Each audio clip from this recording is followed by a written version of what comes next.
From Washington to Paris to Conakry, we took a flight again, 1 hour, 600 kilometers around to arrive where we are right now.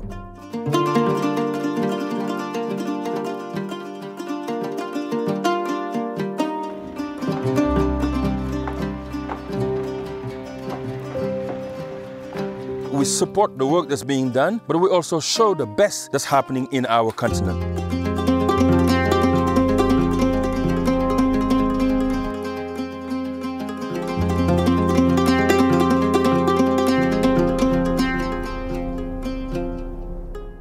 Hello everyone. Today I'm here to talk to you from a place that got me really emotional. Something I've never felt before in this continent. This is how we are right now on the top of the mountain of the Simandou Mountain. If you never heard about the Simandou Mountain, this is the biggest iron ore project in the world and the best iron ore in the world, sitting right here in the country of Guinea. It took us hours to get here. It's all mountains around, all over here. And everything you see here is infrastructures, people building everywhere to connect the mine to the railroad train that we visited in Moribaya side. That takes 650 kilometers to get there. But there's a whole lot of things in there I will explain. But what struck me here today is what I've seen. You don't have to dig.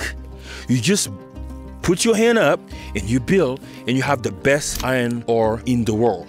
I have a problem to understand that. I have no words, look. Africa is sitting on mine that is revolutionary in the world, and until now, Africans are not benefiting from them.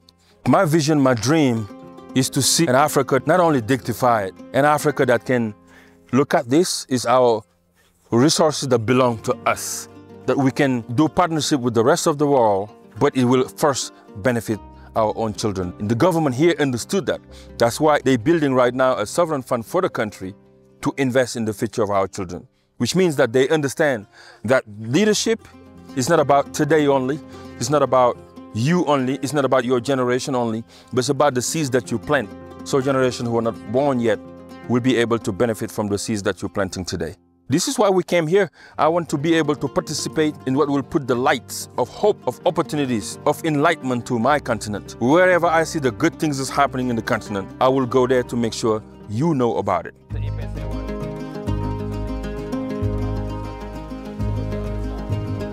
It's impressive. I've never seen something this big in the continent as a project. This will transform not only this country, but I believe totally it has a chance, the opportunity to transform Africa, West Africa's economy from right here. Look at the many nationalities that are over here working from all around the world to make this a reality in just 2 years. It's unbelievable. I've seen something like that goes so fast. In less than 2 years, they'll be able to do this in both sides of it. And one of them was going to be delivered, inshallah, in December this year.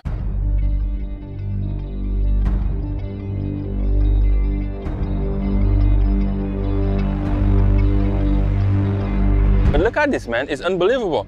If you can believe it, you can do it.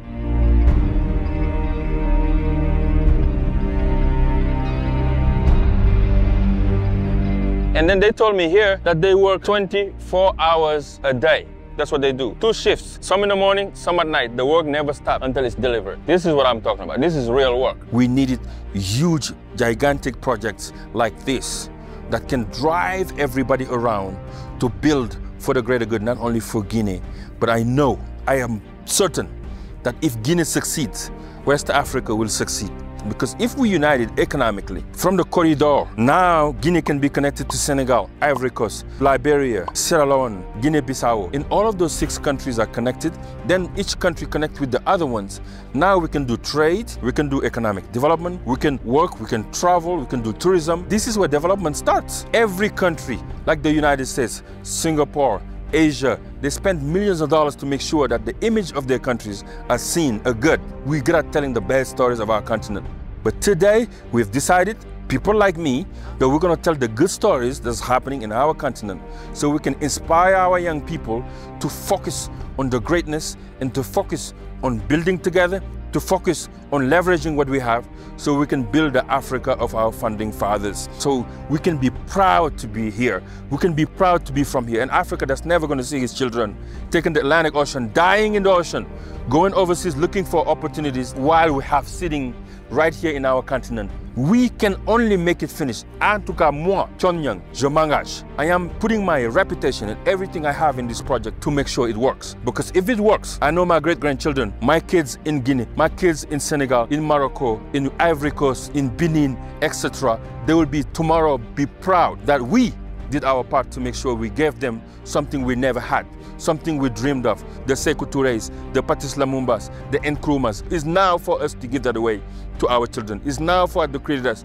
I've never believed that I would be able to sit in something like this. For my continent to see it, we have hospitals, no doctors, our schools, no internet, no electricity, no fidget. Forget about AI, internet, social media. We're talking about electricity before you have internet. How can these young people tomorrow can compete with a young person in Seoul, Japan, United States, France, and etc.? They cannot compete because they don't have the starting block is not fair. We have new leadership of young people, like I've seen here in Guinea, that understand, they travel the world, they've seen what's going on, they've been trained in the same schools as everyone else, and they said enough exploiting our natural resources, enough taking advantage of it, enough coming in here and taking everything, and we still going to the World Bank or FME asking for help, investment, funding, support. It just needed the right leadership. With the strong leadership, a good leadership, a visionary leadership, trust me, this is going to surprise the world. The time that we'll be training our young people so they can learn about this in 15, 20 years, we will be exploiting it by ourselves. But for now, it's going to be a win-win situation. Come build the railroad, come build the highways, come build the infrastructure. Make sure the young people are trained so tomorrow, just like Dubai, Abu Dhabi, Doha, we will use, that's the petrol, they will use the Simandou project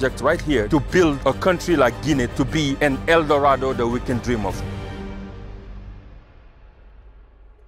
C'est le directeur d'administration avec ses équipes. Votre position ici? Kourouma Oumar, le conseiller juridique. Conseiller juridique guinéen que j'avais rencontré au Maroc. Oui, à Casablanca. Vous êtes de retour au pays, aider ton pays. Exactement. Comment tu te sens? Oui, très bien. Grande fierté de participer surtout à ce projet. Alhamdulillah, mashallah. C'est géant, c'est gigantesque. Et je vous remercie. Bravo, bravo.